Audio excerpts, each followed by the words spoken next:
Veder vincere la propria scuola è un'emozione che non si riesce a descrivere. Si pensa sempre di non arrivare alla vittoria, per cui nel momento della proclamazione è veramente una sorpresa. Questo perché siamo molto autocritici, per cui ci sembra sempre che avremmo potuto fare di più, che avremmo potuto fare meglio. Qualsiasi vittoria è importante anche per creare spirito di gruppo. Però vorrei sottolineare che è partecipare la cosa più importante, perché nel momento in cui i nostri ragazzi partecipano, io dico sempre a loro: voi avete già vinto perché state facendo un percorso di eccellenza e in ogni gara c'è anche un pizzico di fortuna, per cui se questa fortuna non ti capita e magari non vinci, non devi sentirti meno di coloro che hanno vinto. Devo dire che l'impegno di tutti i miei docenti è quello che mi dà la maggior soddisfazione. Le vittorie vorrei che servissero a orientare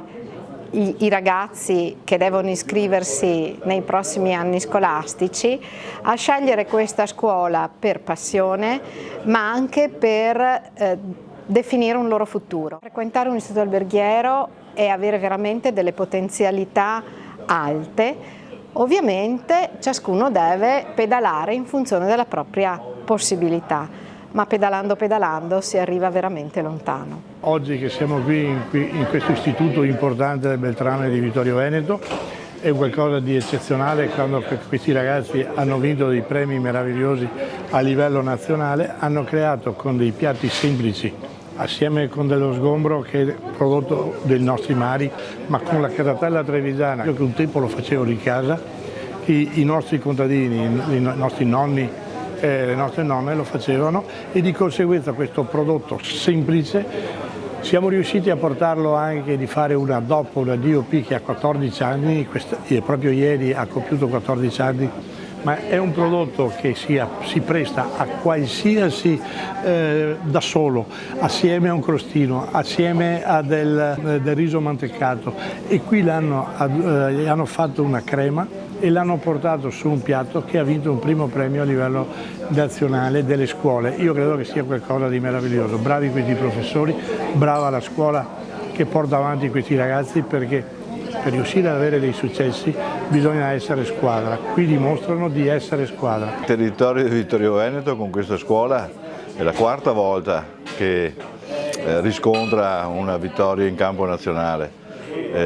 quindi è un déjà vu per noi, sappiamo qual è il valore di questa scuola. L'importante, se andiamo ben a vedere, non è il risultato finale, è il percorso che si fa per raggiungere il risultato finale. E il percorso da tanti anni di questa scuola è quello di formare molto bene i suoi studenti, in modo tale da generare per loro un futuro con maggiori certezze, un futuro lavorativo con maggiori certezze. E l'uso dei prodotti tipici nostri fa da traino alle economie nostre, quindi un plauso doppio a questa scuola per i risultati che ha e per il percorso formativo che adotta. Questa è un'opportunità che è stata sfruttata e quindi di questo devo veramente ringraziare intanto e complimentarmi ovviamente con l'Istituto Beltrame di Vittorio Veneto per il risultato ottenuto, e ovviamente un grande complimento lo faccio anche alla latteria Soligo, perché è sempre presente ed attiva e in questo caso è riuscita perfettamente ad entrare anche nel settore scolastico, cosa che questa ci inorgogliosisce proprio per la presenza che ha nel territorio e per l'importanza che ha la stessa latteria per la sua storia e per il prodotto soprattutto che fa. Sono molto felice di essere qui oggi a festeggiare la vittoria di questi successi che questo grande istituto ha fatto e ha perseguito, e questo è il frutto comunque di un percorso molto, molto importante, fatto di passione, di entusiasmo, di conoscenza unita alla pratica, unita alla creatività. Quindi queste creazioni veramente ci rendono orgogliosi e ci rendono anche queste scuole così di primo ordine, di grande importanza anche a carattere nazionale, proprio perché questi risultati devono diventare un modello anche a livello nazionale, proprio per dare stimolo, dare entusiasmo a chi vuole veramente sperimentare e sperimentarsi per far crescere la scuola.